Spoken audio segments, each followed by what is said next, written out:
Oke teman-teman, Assalamualaikum warahmatullahi wabarakatuh. Selamat datang di channel Rahasiaku Rahasianya. So teman-teman semua, jadi kali ini kita akan membahas tentang waktu-waktu yang efektif.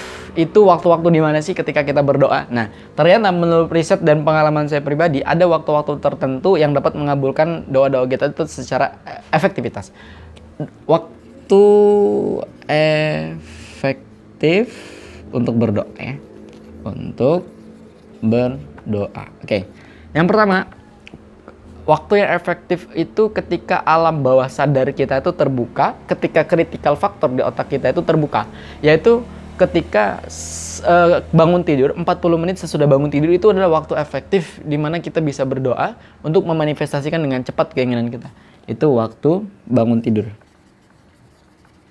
Bangun tidur karena gelombang otak yang ada di otak kita itu berada di gelombang otak alfa, di mana kita habis mengakses ketenangan, kedamaian, karena tidur itu kan membuat otak fresh tuh, membuat otak itu lebih seger gitu kan. Nih bangun tidur. Yang kedua, bisa pengabulan doa itu terletak pada meditasi. Meditasi ini saya nggak bahas tekniknya, teman-teman silahkan cari sendiri teknik-teknik cara-cara meditasi, atau setara dengan ibadah atau sholat atau apapun itu ya. Meditasi ini berkaitan dengannya dia mengakses ke ketenangan. Di situ dia berada di gelombang otak alfa juga. Nah, gelombang alfa ini gelombang yang bisa memanifestasikan keinginan kita atau yang kita panjatkan itu. Contoh misalkan meditasi kan gini sih. Kita mengalirkan ketenangan di situ. Atau dengan ibadah. Ibadah tuh kayak sholat. Habis sholat kan kita kadang tenang. Hati itu damai. Nah, itu bisa mengabulkan doa-doa kita. Tapi kalau kita doa dalam sholat, terus kita sholatnya gupek, gimana mau dikabulin? Kita aja sholatnya kadang buru-buru, cepet-cepet. Nah, inilah yang menyebabkan kadang doa-doa kita tidak terkabulkan. Maka ketika kita sholat, kita harus khusyuk doa. Kita hayati doa-doa kita, kata-katanya bagaimana, pemikiran yang rasanya itu bagaimana, seperti apa. Kita hayati itu, teman-teman.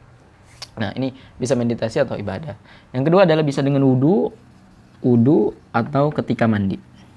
Ketika wudu atau mandi. Jadi, ketika wudu atau mandi ini, ketika orang-orang itu yang lagi gersang otaknya atau panas, dia mandi atau dia wudhu, itu membuat otaknya tuh dari tubuhnya itu merasa fresh lagi, dingin lagi. Nah, ketika itulah dingin itu kita bisa berdoa. Di situ bisa dikabulin dan otak itu seger, jadinya mengakses ketenangan di situ. Jadi ketenangan itu yang bisa mengabulkan lagi sekali lagi teman-teman.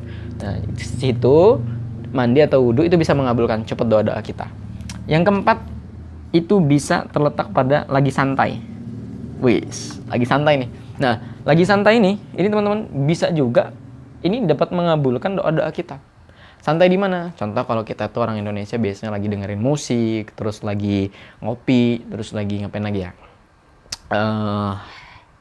Lagi camp atau jauh-jauh di mana lagi nyanyi-nyanyi. Itu bisa mengabulkan doa-doa kita. Bahkan teman-teman semua, ketika kita bernyanyi, kata-kata itu bisa mewujudkan menjadi realita loh. Hati-hati di sini. Maka ada orang-orang yang bernyanyi menggunakan rasa, nyanyinya itu menjadikan realita untuk dia. Contohnya siapa? Ayu Ting Ting. Di mana, di mana, di mana. Tuh. Jadi ketika dia menyanyikan itu, terjadilah realita dalam kehidupannya. Dan saat ini dia belum nyari-nyari suaminya di mana kemarin hilang gitu kan. Kita nggak ngomongin dia ya. Sebagai contoh bahwa doa itu juga nyanyi itu mempengaruhi kehidupan kita. Maka carilah lagu-lagu atau nyanyian yang berfrekuensi baik, yang membuat diri kita itu menjadi baik. Contohnya lagu-lagu yang membuat kita semangat. Kalau lagu-lagu yang sedih itu membuat diri kita juga sedih. Itu berpengaruh kepada kehidupan kita. Sebagai contoh teman-teman.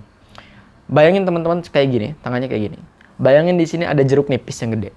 Ya, terus di sini ada pisau. Bayangin teman-teman ditusuk jeruk nipisnya, lihat cairannya itu kerasa nggak kecutnya di bibir kita. Nah itu baru bayangan. Apalagi kata-kata. Nah itu bisa mempengaruhi sel-sel atau hormon-hormon di tubuh kita teman-teman semua.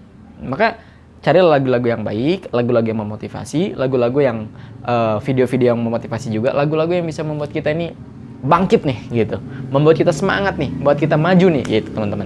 Nah di sini kalau lagi santai.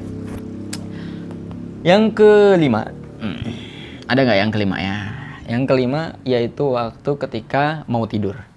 Nah mau tidur ini 1 jam sebelum mau tidur itu cobalah diakses dengan doa atau afirmasi atau meditasi juga. Berdoa di situ. Insya Allah dikabulkan di hari esoknya. Kalau Rasulullah itu mengajarkan dengan alhamdulillah ya Allah, terima kasih hari ini aku masih diberikan kebaikan. Mudah-mudahan hari esok menjadi yang lebih baik dari hari ini, hari yang cerah, hari yang indah, hari yang engkau ridho ya, hari yang engkau rahmati ya. Beri dengan doa di situ. Nih, ini teman-teman, waktu yang efektif untuk berdoa. Yang keenam ada lagi, yaitu di waktu tahajud.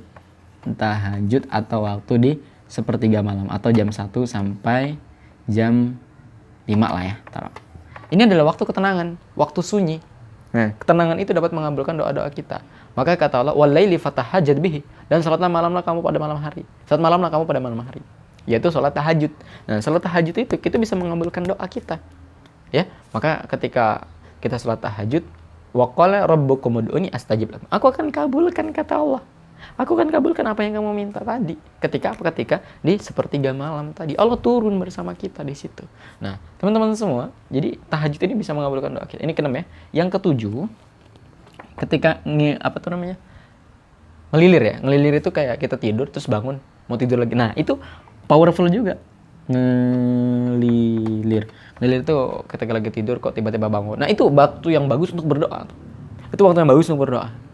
Jadi ketika kita ngelilir, kita mohon tuh sama Allah, ya Allah, berikanlah kecerdasan, kepandaian, kepintaran, kemudahan, lapangkanlah rezekiku, ilmuku, segala sesuatunya lapangkan ya Allah.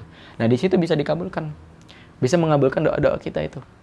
Ya, teman-teman, ini adalah 7 waktu efektif untuk kita berdoa kepada Yang Maha Kuasa dan mengakses perasaan-perasaan baik. Terima kasih, saya Teddy Aliansa. Assalamualaikum warahmatullahi wabarakatuh.